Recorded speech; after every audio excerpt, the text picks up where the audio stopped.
Scooch. All right, guys. Welcome back to our fourth live and our last Halloween live for this year. Saddest day ever. Moving on to another genre. Yeah. The what kind of genre? Well, next week's live, we're going to do a tribute to Matthew Perry. So, Oh, that's right. Yeah. that should be a good variety of movies and maybe a little talk about Friends on the side because who doesn't love that show? Well, I do. It's anyway. funny.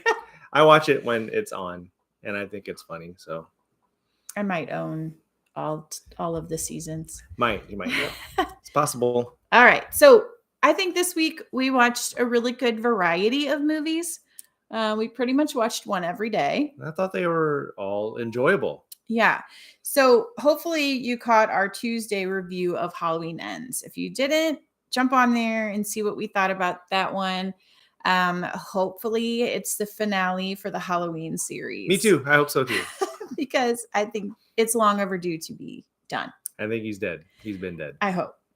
I don't think there's any coming back from this one. So if you want to check out what we thought of it, go for that and check out our episode 39 on our channel. All right. So the first movie we're going to review tonight is actually a kids movie called Monster House. So this one is one that our kids really like, and we tend to watch this one every single year. It's basically about these kids who see the spooky house across the street that's owned by this grumpy old man. And he doesn't let anybody come into the yard. And if anybody does, something happens to them or their toys that I've never seen stuck anybody in the yard. so grumpy. He gets really mad and destroys their things. They makes really seriously little mad. girls run away. So it ends up that he has something happening to him. No way, back every Halloween.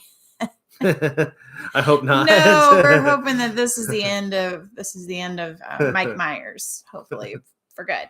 But anyway, back to Monster House. And the boy across the street he's interested in the house, not really sure why the guy gets so mad, and lost a ball over on the house, I believe, at the house.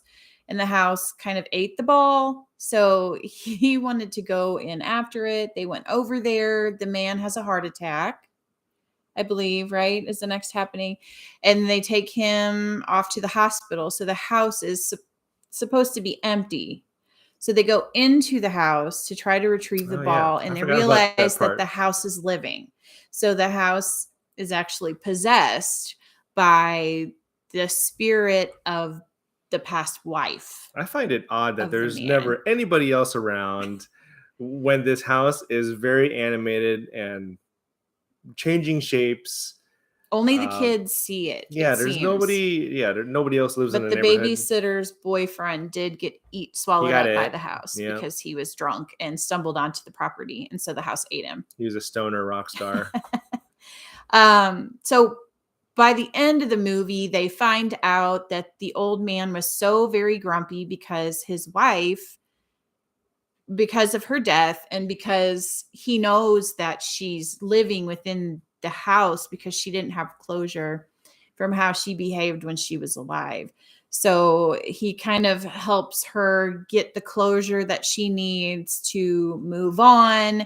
She stops haunting the house, and he sort of in a still grumpy old man sort of way becomes friendly, becomes nice to the kids, and ends up having a sort of a relationship with the kids. And I think everybody gets spit back out, right? Everybody that was eating all of the toys and things that had been collected over the years ended up getting spit back out of the house when she stopped possessing the house. Hey, it's Lord Gerald again. Gerald. All right. So, Monster House, what would you give for review or for a rating for Monster House overall for a kid's Halloween film? I would give it a 6.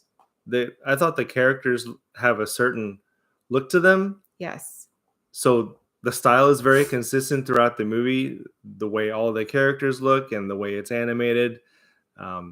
It's not a Tim Burton style. It's another different kind of style. It looks appealing. The movie is entertaining and enjoyable by little kids, big kids, us too. So yeah, I gave it a 6 for all of that. There's a comment. The old man killed and buried her in the basement. I didn't remember that part. Man, I gotta watch it again. That part too. All right. Well, thanks for that. Thanks for that tip. We'll have to go back and pay attention. Oh yeah, that's right. I knew that all along. Okay, I would probably give it a 6 also. Our girls really enjoy it, so it's kind of a fun spoiled. All right, so then the next movie that we're going to review is The Conjuring. You go ahead and explain this one. So I noticed that Annabelle doll, this is from 2013, The Conjuring. The doll is present in this, and we had reviewed Annabelle, and so I thought, I didn't realize all these movies were tied together, and I know there's several of them. So it so happens that The Conjuring chronologically follows Annabelle.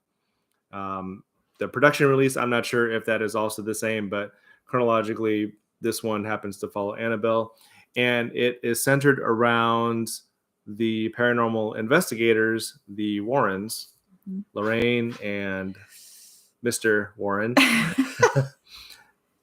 Investigating this house that this family had moved into. Ed and Lorraine. That's right.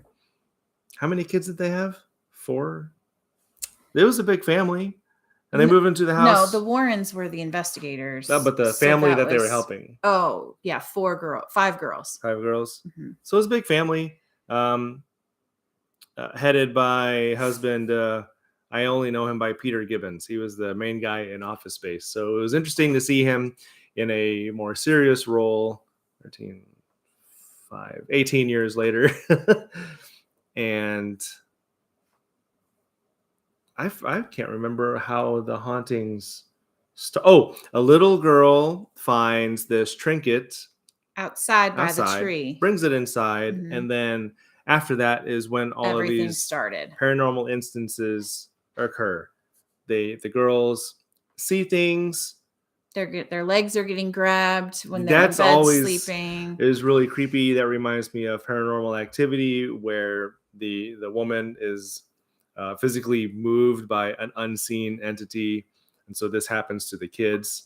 That would really mess with a kid's mind. Yeah, and the one girl, when it first started happening, she thought her sister was grabbing her leg, and she was yelling at her sister, "Leave me alone, let me sleep." Sister was asleep. And the sister was, tucked in, sound asleep, had nothing to do with it. And this happened for a couple nights before the girl really kind of got scared about it, and then ended up seeing a figure in the corner of the room, but it didn't appear that anyone else could see it.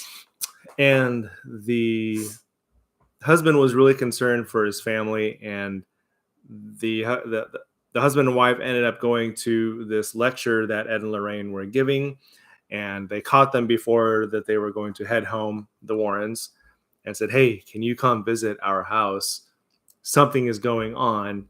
And then they tried to tell them, well, usually there's a rational explanation, but their concern drew the Warrens in, and that's what led them to helping him out. And so they enter the house, and one of them, the wife is Lorraine is, what did you call it? Was it clairvoyant? She's able to see things. So she's able to see, I don't know too many spirits or see terminology by touching something. So she was able to see what was going on and was immediately concerned and had the desire to help out this family. Later on, you find that the wife gets possessed, and then so they have to get super creepy an exorcism approved by the Catholic Church. But it wasn't going to happen in time. And then so Ed ended up doing the circumcision himself, and the exorcism. Yeah, he did the circumcision on his wife. My bad.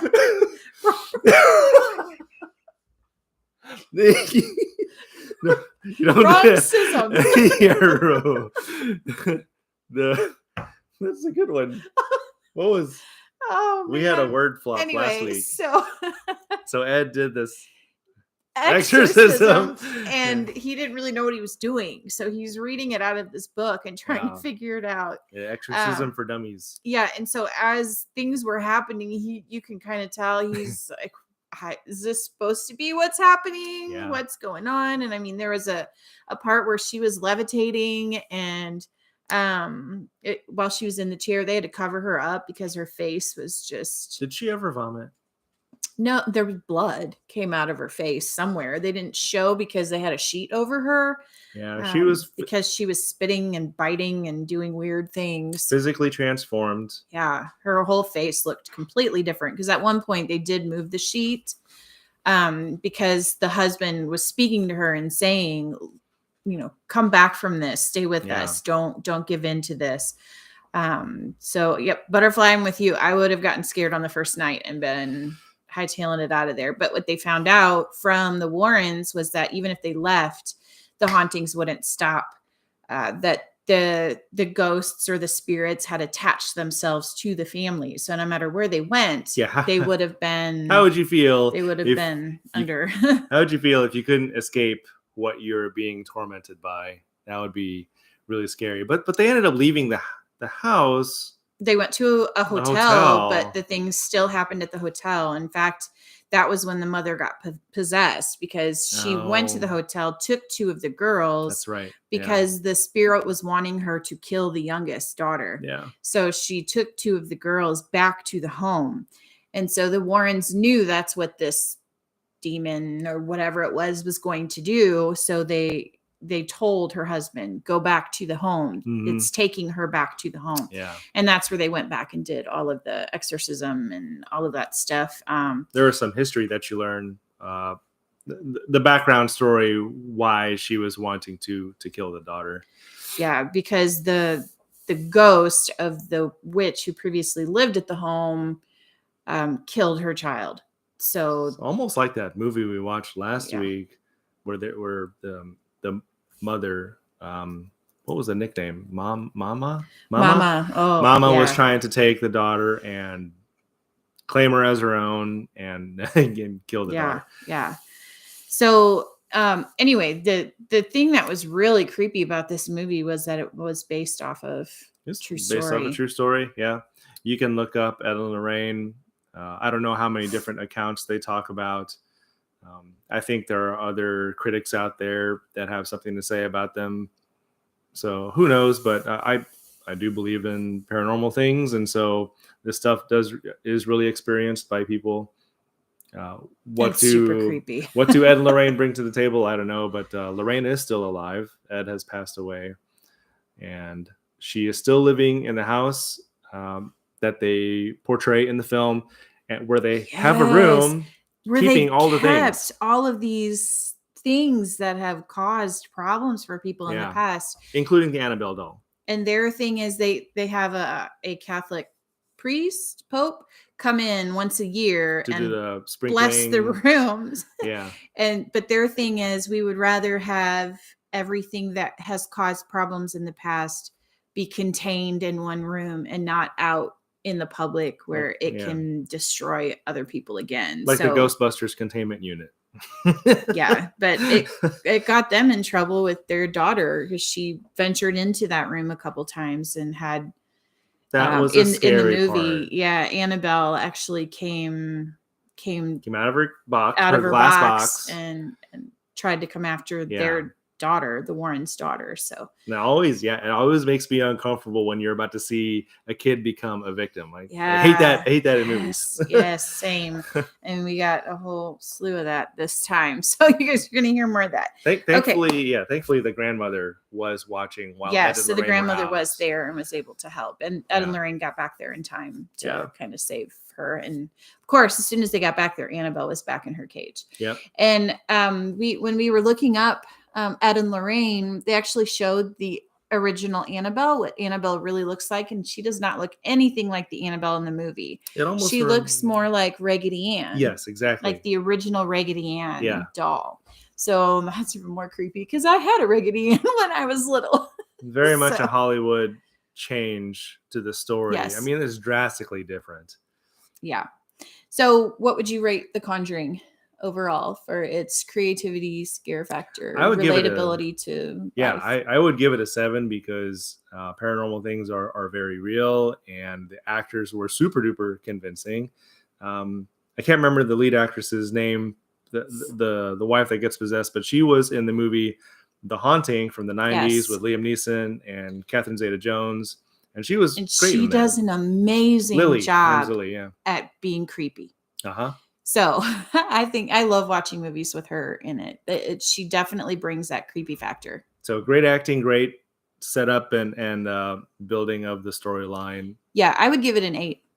There I you go. Yeah, that's actually good. really liked it. Okay, so that's The Conjuring. The next one we watched was recommended multiple times to us by Bill. Bill MC. Yeah, so hopefully he's watching. If you're watching, Bill, give us a shout. But this one's for you. We watched 30 Days of Night. Great recommendation. Yeah, so do you want to start talking about Yeah, this one? I'll start it out. So Okay. it takes place. The premise is it starts out with some text on the screen. It says, and the fighters called it Top Gun. No, just kidding. It talks about Barrow, Alaska, and how, hey, Bill, there he is. We're talking about Bill, your movie. we're just talking about your movie. We watched 30 Days of Nights per your recommendation. So we're about to give our review. And so it says, I think it said 30 days out of the year, it's dark. And I looked this up after the fact. The name is no longer Barrow. It took up on its original name, I guess, and it's in the Weird in the name. year. It's I think 65 days of darkness, just because it's close to the North Pole.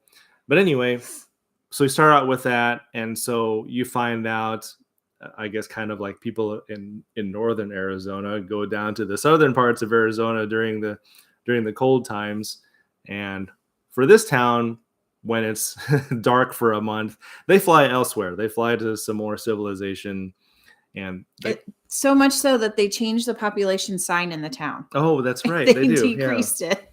Yeah, and so the town is more or less in hibernation mode, and then incidents start occurring. People start to get picked off by an unknown thing at first. Yeah. And then later you find out, oh, this is kind of like a vampire movie. Okay, let's go. And these vampires they were strong, they were fast, they were ruthless and brutal. They were cunning. They would just steal people from the shadows. You wouldn't even see it coming. So that part was really cool. And then so now folks are trying to seek shelter in different places. And I mean, it's cold, it's negative temps. And so they're trying to stay quiet so their noise doesn't attract this group of vampires who. And it was a big group. There had to group, be 30 or so of them. There was a very nervous dad who was older, maybe in his 60s or 70s, and I think he had Alzheimer's. Yeah. And he would panic. He would have panic attacks and be loud and want to leave the house. In fact, he did. And his son went out after him, and they both. And did it show the death of the dad? I don't remember. Doesn't it? You hear it. Oh, you do hear it, but you don't see it. But then it shows the son getting. Okay, and this movie also has Josh Hartnett, which I had not seen since Black Hawk Down or The Faculty. I didn't know that he was still acting. What year was this from? This was from 2007, so it's actually an older movie. In that time frame from those other films. Yeah. So I love the setting. I don't remember if there was much in the way of soundtrack. Barrow changed to Ute Quigvik. Yes, exactly. Yeah. However you say that word, but yes. Yep. We did read that. And if you go to the visitor's guide for that website or for that town, it says the headline is 6 things to do in U-Town. Anyway, I forgot what else. I loved the setting. The characters were very believable. the vampires were not over the top cheesy, I guess. There were a couple parts though where we were thinking, why on earth did they leave their shelter, traipse across, and go somewhere different? I don't know if it's because they felt like their hiding place was breached because one of them was walking around the upper level of where they were hiding. I think they wanted to move one time to get supplies. They went to the general store to get supplies. Hate when they make vampires cheesy. Ruins the whole thing. I don't think they did with this one though. I think they. Oh, she was agreeing with what I said. Oh, got it. Okay. Yeah. I think they did a good job. I think they did a good job with these vampires. They weren't.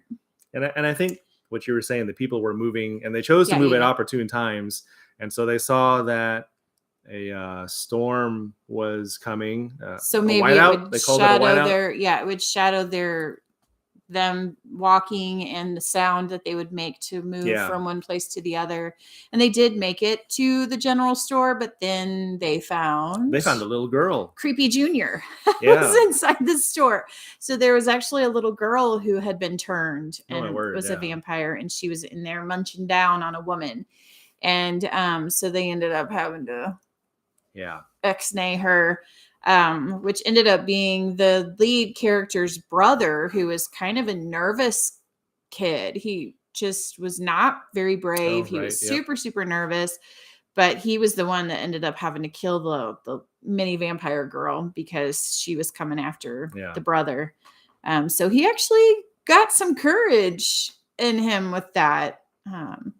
So that was good. There's a little bit of back and forth between the savages and the survivors. And then you're led to the end where Josh Hartnett's character puts a little bit, he infects himself because he observed that the people who did turn were kind of themselves temporarily before they were just bloodthirsty.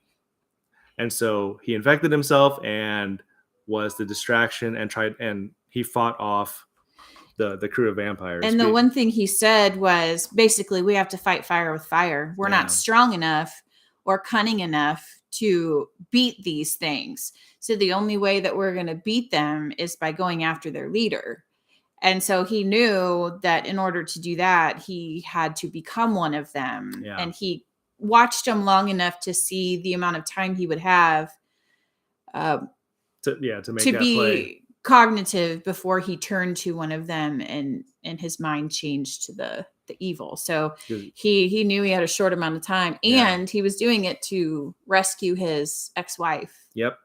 And daughter or just a girl. I'm not or just a stray girl. I didn't catch if it was, I don't think it was their child because they never mentioned a child of their own before, but I think it was one of the town's children that survived whose parents didn't survive. So she was helping her and they were hiding under a vehicle, freezing. Mm-hmm. So he knew that he needed to save her, even though that meant he had to sacrifice himself. So it was kind of one of those self-sacrificing. Their hand was forced because the vampires set the town. They spilled oil everywhere. They lit the whole town on fire. And it was either she's going to freeze to death or she's going to burn to death. So he knew he had to do something to try to save her, and he loved her. So he had to go and try to save her. So, since he was infected, he did end up battling.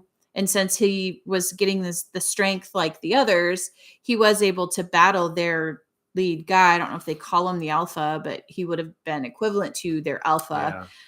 He did battle him and kill him.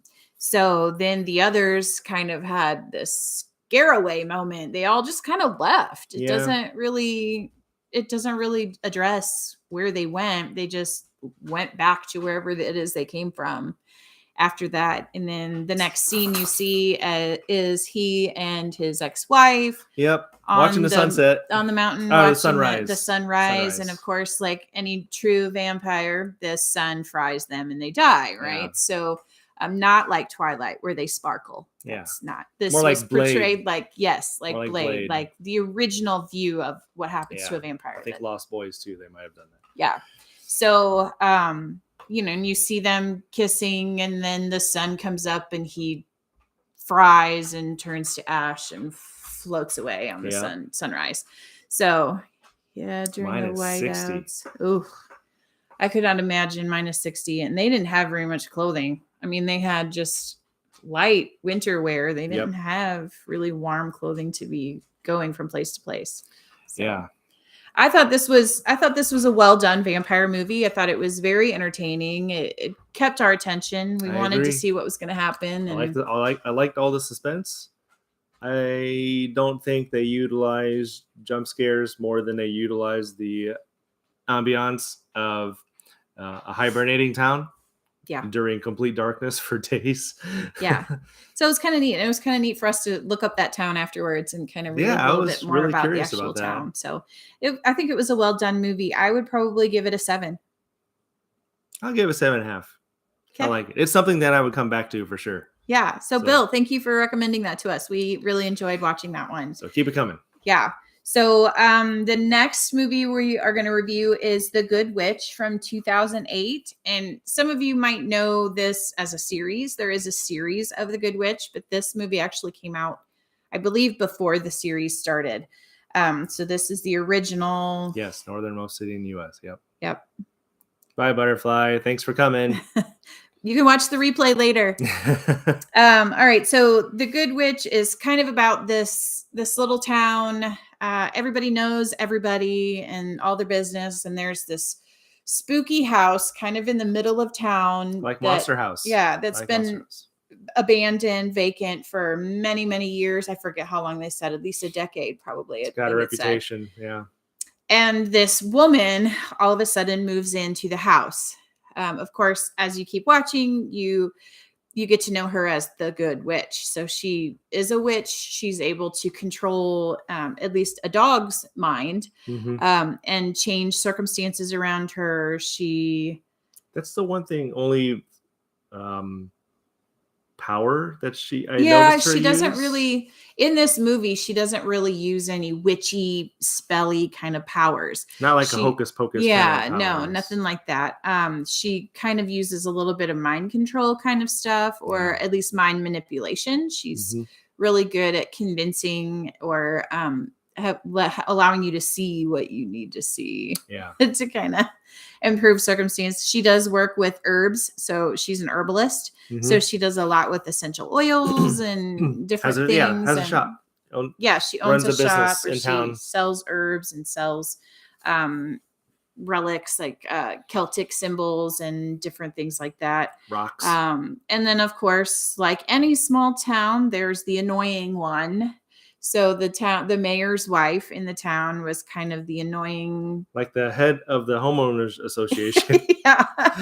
So she's kind of out to get the Good Witch. And her sons actually commit a crime against her and vandalize her store, tear things up. And terrible example for her sons. Right. And the Good Witch actually says, I'm not going to press any charges, just have them come clean up their mess. And yeah. So that really upset her. Yeah. That part upset her to the point where the dad was the dad being the mayor, who earlier in the story was trying to let things slide and saying to the chief, the police chief, well, you know what happens when my wife's not going to be upset. He was siding with his wife earlier in the film, but then when the Good Witch showed their family grace, to his sons, he realized what was going on and that his sons did wrong. And so good on him for being a dad, for saying, this is wrong. We can't keep treating her like this. She's done, what's her name? The Good Witch has done nothing wrong. How do we forget these things? Because we watch so many at a time. And so they call her the Gray Lady, but her name is Nightingale. Yeah. Nightingale. Yeah. I forget her first name. And so the sons that vandalized her store, they pitched Cassandra. Cassandra, that's Cassandra Nightingale. Mm-hmm. They pitched in to help fix things up and righted some wrongs there. So good on him for being leader and father in his household. That's a value you could see in that movie. Yeah, and then the chief of police, or the police, I guess he was the chief of police. He's Mm-hmm. the main guy. Yeah. He had 2 kids. His wife had died a couple of years before. His 2 kids kind of had some struggles. The son was getting bullied by a kid at school, and when they after they called her the good witch, he went to her and said, can you help me turn him into a goat? Yeah. So she says, okay, well, take This was a great side story. Yeah, take the stone, and you have to, there was steps that he had to go through to do, and what these steps basically led him to was to get to know the boy. And so, yeah, he had to introduce the boy to his dad. He had to be on this boy's property for, I think, 5 minutes. Yeah. And then the boy had to touch the stone.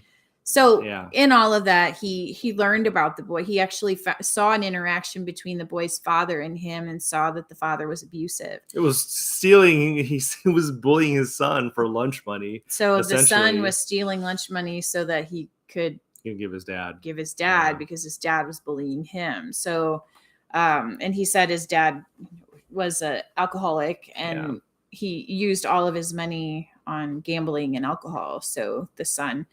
So anyway, the son of the chief of police told his dad, I think this boy's father is abusing him. It's something we need to look into. So then the dad was going to help the boy.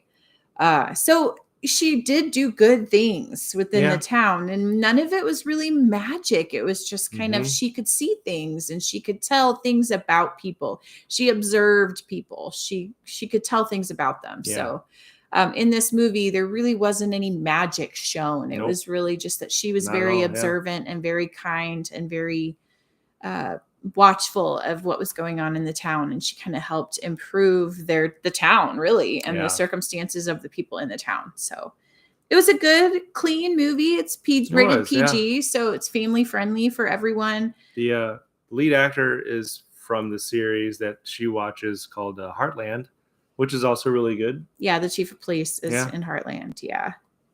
So anyway, it's a good clean watch, and there's several movies. There's several sequels to it, and then of course the series to it as well. So overall, I think it was cute. I would give it a 7. Yeah, I give it a 7. Okay. So Sorry, go ahead. No, go ahead. Like I said, we've watched some pretty entertaining movies today, so you're hearing a lot of above average. We still have a couple more. We still have a couple more to go.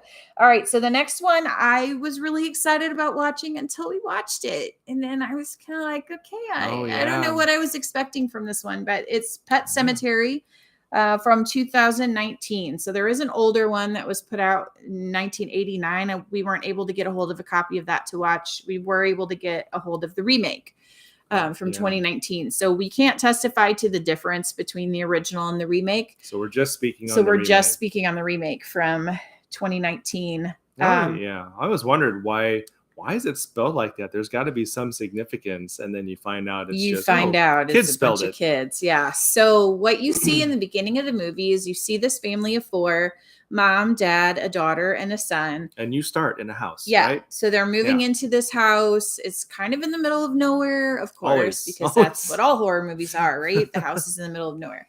But it's in the middle of nowhere. And the first thing that the mom and the daughter sees is this procession of kids with animal masks on, carrying the body of a dead dog.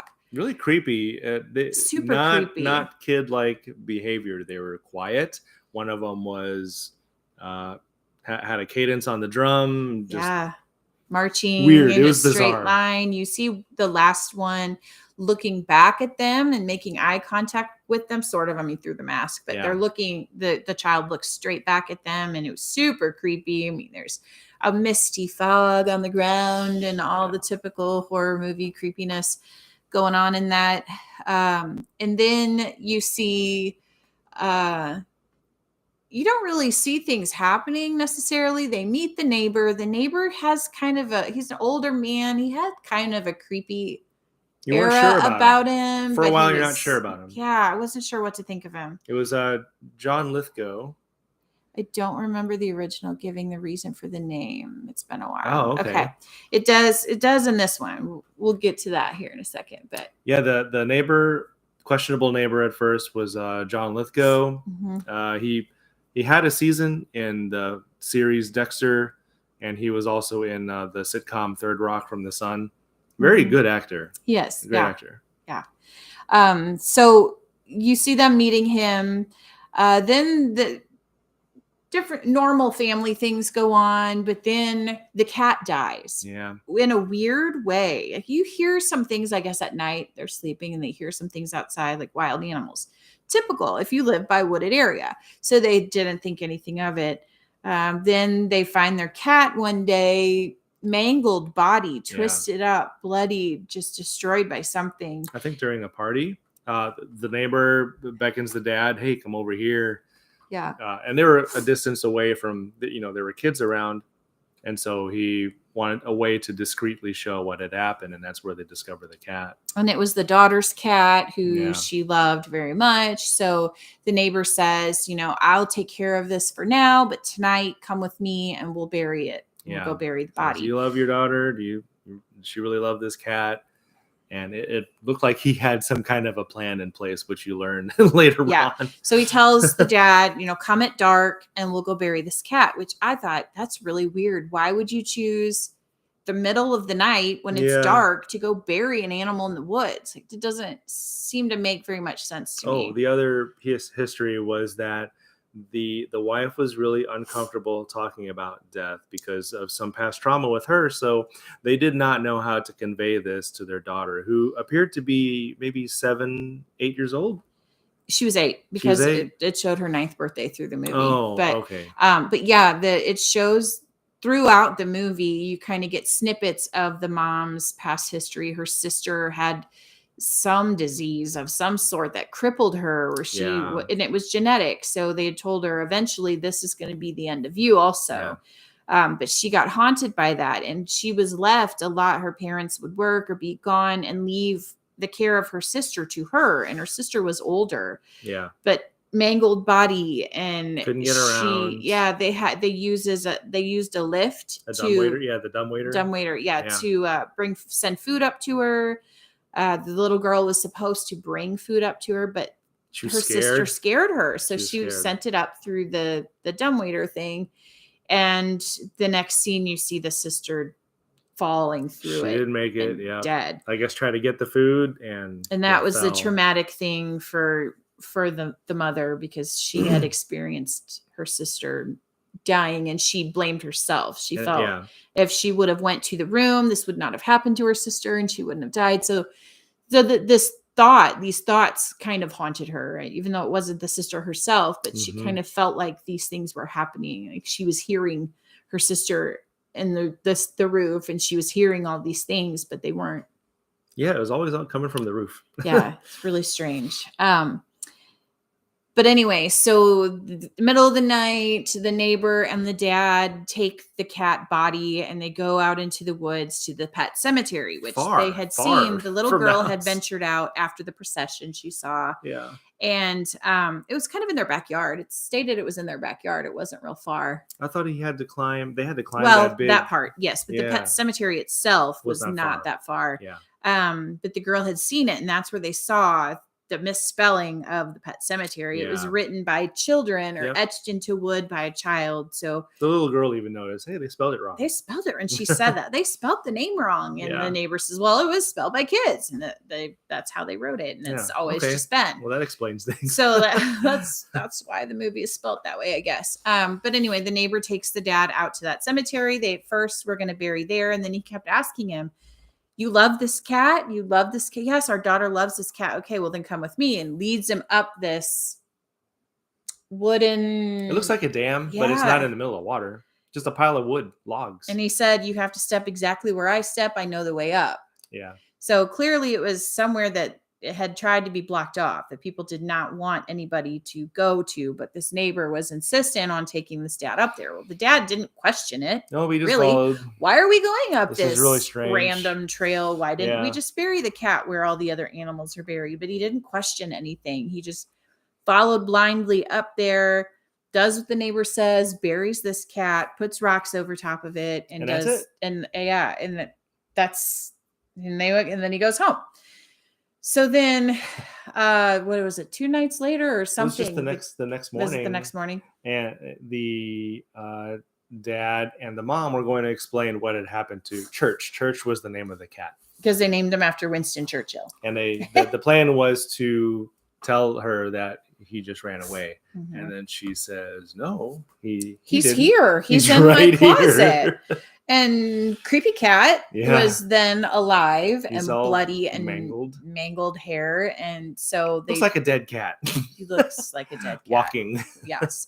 So this shows the girl trying to brush the cat, and the brush gets stuck, and the hair falls out, and of course, because the thing So is dead, bad. right? Yeah. So then the cat ends up being mean, though. It didn't come back the same. It Yep. came back acting different. It would get angry, and it would lash out, and it scratched the girl. And then the girl says, "I don't want anything to do with this cat anymore. This is not my cat." And so then, of course, the dad's like, "Well, great. Now we've got this cat." Well, then the neighbor hints to, "Oh yeah, this happened to my dad's something or other animal. I forget, dog or something. And he ended up having to kill it because it came back mean." Oh, I forgot about So that. then we're thinking, okay, well then why would you leave this man up there to bury his cat when you know that your dad's dog did not come back the same? If the outcome was not good, why'd you show me this? Right. So then that was the first thing in the movie that we're like, okay. He seemed like he seemed like he cared, that he wanted to help. Sort of, but then except he for knew. those things. He didn't tell him everything. He didn't Yeah. tell him anything. He just let him blindly up there. Well, anyway, so as the things go on, the little girl has a birth. So the cat, he tries to then get rid of the cat and drive it off because he couldn't kill it. Because as soon as you try to kill the cat, it becomes nice. Meow. Yeah. And, acts nice. So he couldn't bring himself to kill it. So Tried to he relocate drives it. it really, really far to the edge of where he could drive and drops this thing off.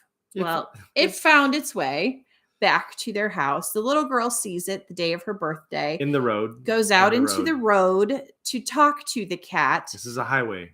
Yes. The brother sees her, runs out there towards it. Younger. Semi-truck comes. What, 4 or 5 Dad years old? sees. Yeah. Dad sees, grabs the boy, saves the boy. The semi-truck swerves. And The tail of the semi-truck flies off, hits and kills the daughter. Yep. So then you see funeral for the daughter. Yes, you see him going through this funeral. Well, of course, the dad is going to go take the body and bury her. The neighbor, this place. So the neighbor tells him, "I know what you're going to do. Don't do it." So the dad drugs the neighbor, so he sleeps and doesn't see him going. He goes off, digs the child up out of her grave. Oh my word. Yeah. Takes her to this mountain and buries her like he did the cat. Okay, I'm not sure what he thought was going to happen. Yeah. Clearly his daughter was not going to come back. He didn't know a relic how to deal with of it. his daughter came back, and he says, he doesn't tell the wife he's doing this. The wife and the son actually go to her parents because they're sad and she needs help, and he stayed at the neighbor's house so that she wasn't getting help from him. So she goes and leaves. Yeah. Well, then, he doesn't tell her that he's reviving their daughter this way. She doesn't even know that that's how the cat came back. She knows nothing of this. So, of course, the girl comes back, but she's a zombified version of herself. Looks terrible. Understands that she still is dad. Daddy, do you love me? But she says, "I'm dead, aren't I? I'm dead, so aren't she's aware. I?" She knows that she's. It was really strange, and he gave her a bath. She still looked dead. Yeah. Really. It's it's a weird movie. So this is a book to movie by Stephen King. Yeah. So it's typical for Stephen King flick. The girl ends up killing the neighbor, kills the mother, buries the mother on that mountain. So the mother comes back, this zombified version of herself. So now it's the daughter and the mother. So then they kill the father and do the same thing. So then you see the three, and the father had hidden the son in their car, locked him in their car because Yeah. he knew he had to Oh, take care of man. the daughter and kill the daughter. Talk then. about feeling uncomfortable watching them. So you see the three of them walking back from the pet cemetery, zombified, and the last get thing their you son. hear, come in to get the son and kill him and do the same thing to him. You assume, because the last thing you see is the boy looking out the window and they beep the helpless car lock. So then it ends like that. And you're like, oh, great. Okay, so now you have a family of zombies living in the middle of So that takes nowhere. us kind of back to the beginning, wondering about these kids, and it led us to believe, that's right, the girl. Maybe these kids are dead, because the girl had an animal mask when she came back to life and showed back up at the house. And so whenever there's death, the dead are bringing the dead to this place to bring them back undead. Super creepy. Really, not at all what I was expecting. Didn't know what to expect. I didn't know what to expect. Yeah, I don't know. It kind of makes me want to go back and watch the original and see the differences between. Yep, to see if they butchered the book or not. Well, they usually do, I guess, but just to see what the difference in movies were. Yeah. So if you know anything about the book, you've read the book, you have any insight on that, give us a comment. Let us know. We have not read the book or seen the original movie, so we're just completely going off of the remake of this. So that end is different from the original too. I think there's a prequel to this movie too. Okay, we did see that there's a second one, Pet Sematary 2 remake. So I don't know how that one, if that one gives maybe the prequel information that we missed. So this, we haven't explored any more into this one. This one kept me glued to my seat. I got really uncomfortable when I saw where this was going with the kids becoming victims and, making them do horrible things. And I think, I'm not sure if this was King's original plot in his book, but he plays with the concept of how we come to closure with death. Mm-hmm. So that's what he kind of built his plot on. And, do you really want to go to that extreme to bring back a loved one, even though they might be there physically, but although they're not completely different. Yeah, they won't be the same. So yeah, I don't know. I don't like how they had a child, I just don't like movies where children become the victim and come back and murder people. It's just not my type of flick. Yeah. So I probably won't give this I would probably give this a 5. It was entertaining, but there's so many questions that were left in my mind, and so much that was just, why would you do this? Why would you not question this? Why would you? So there was a lot of, I guess, unanswered questions for me. Yeah, they executed it well. The actors were pretty convincing. They played their part well. And the story was original to me. I don't know too many bring back to life movies to try to be like with somebody else. Yeah. So there was some originality there. So what would you rate it? I was just uncomfortable with where the story went. I'd give it a 6 probably. Okay. So there you have it, a 5 and a 6, so 5.5 rating. We'll give that one. Okay, and the last one we want to talk about is a series. So we try to bring a series in every time. So this time the series is Black Mirror. I've only seen a couple of episodes. He's seen probably most of them. I've seen all of them now. Yeah. So just total creepy factor. Let's talk about the social media one. Yeah. So the lead actress in there is I think her name is Bryce Dallas Howard, something like that. She was in Jurassic World, the ant, and it plays on social media. And so this is in the perhaps not too distant future. And when you look at somebody in this particular story, so with Black Mirror, each episode is a standalone story. And I think the stories are pretty original. Seems to be based off of something that's happening in the current.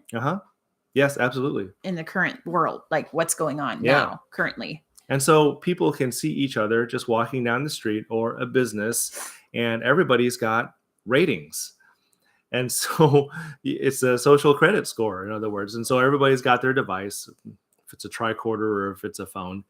And they can like you, I guess, or react to you somehow, or they can dislike you, and your business is going to do well, or people will judge you based on the kind of rating that you have. And so it's all absolutely fake. And there are, I believe, two real people who reject this concept altogether. One being her brother, and then the other person being this truck driver that she gets a ride with. And so she is desperately trying to keep up with the Jones and have this cheery face on all the time, sharing her life with the rest of the world, trying to increase her rating so that she can get ahead in life. And so that's what this movie was based on. And later on, she goes to her friend's wedding. She does all the things that she's supposed to try to make it there, because she was uninvited because her score was not high enough.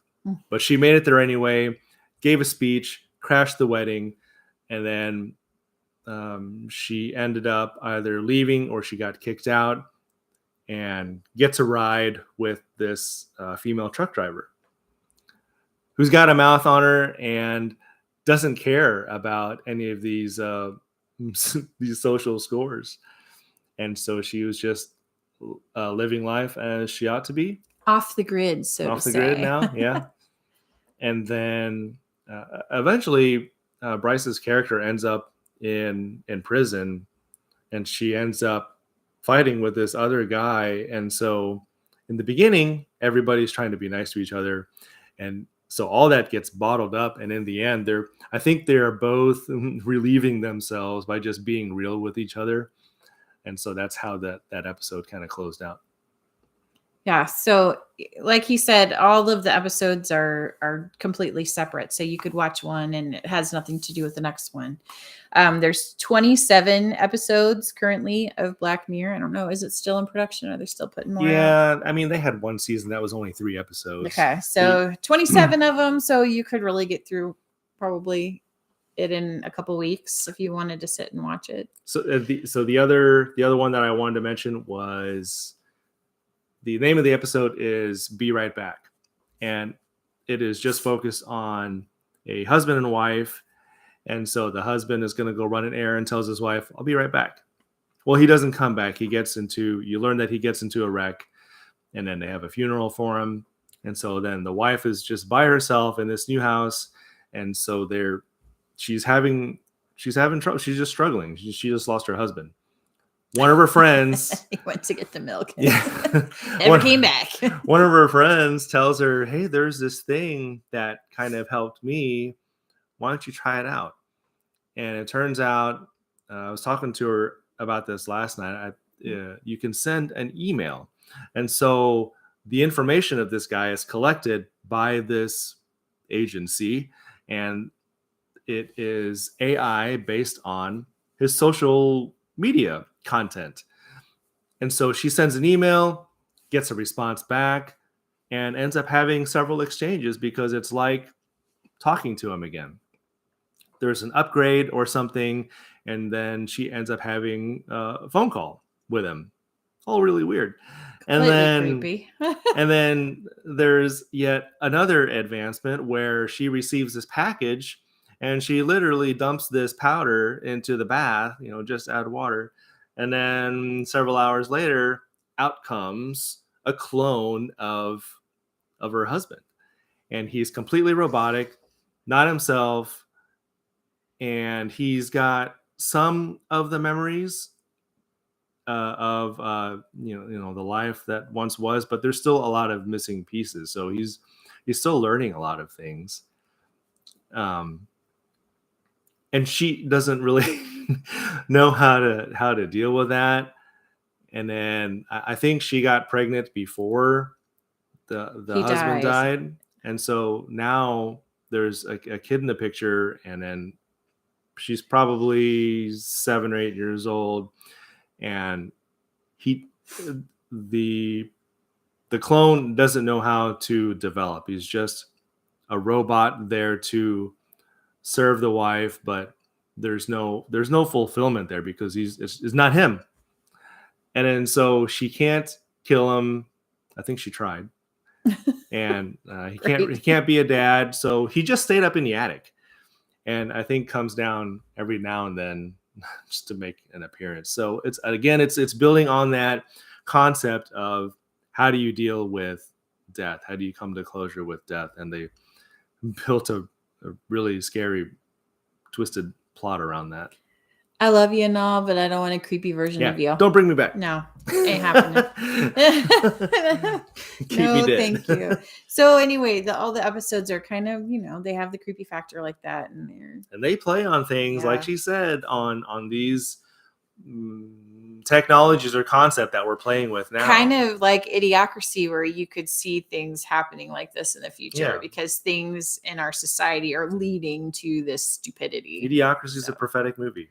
Yeah. It's a prophetic If movie. you haven't checked that one out, we reviewed that one last year for Halloween. So you can check out our review of that on our blog. It's got electrolytes. Yeah. Water So- like in the toilet? So in a sense, Idiocracy wasn't a Halloween scary movie, Yeah. but it was scary in the sense that Oh, this is real. we can see stuff like Yeah. this happening. And so anyway, if you want to check out kind of a comedic take on the future of our society, that Idiocracy So the acting that. is very good. I think the stories are very original, and I think they're very relatable simply because they deal with these concepts that we're seeing in their infancy. So how would you rate overall Black Mirror? You give it an 8. Okay. I don't feel like I've seen enough episodes to rate it, so we'll go off of his rating for now. Some are but- duds, but overall, yeah. All right. So if you want to check out that series, that might be a good one to check out. So that is a wrap for our Halloween lives. We still have 2 movies on our list that we're planning to watch.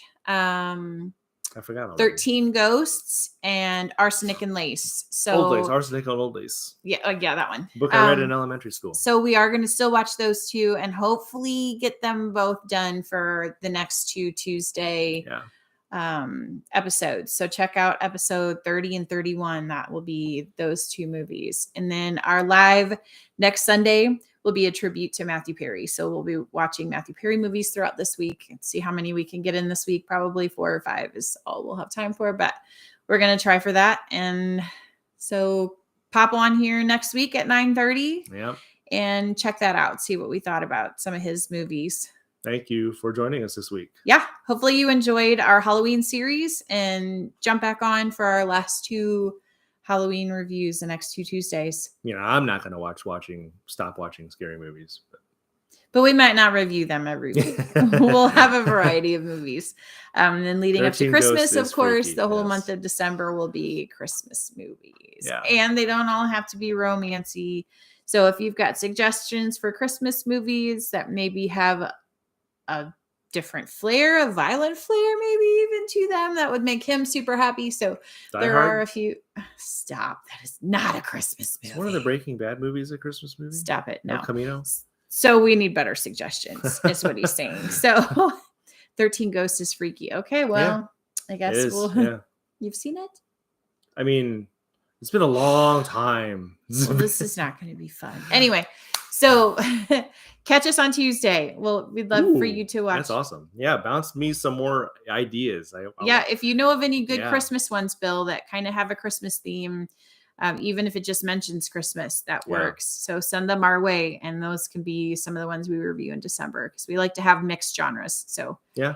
All right. So thanks for tuning in. We appreciate you guys. And if you haven't subscribed, make sure you jump on and subscribe and like our live. Smash it. Smash it. And we'll catch you next Sunday at 9:30. Have a good week. Bye.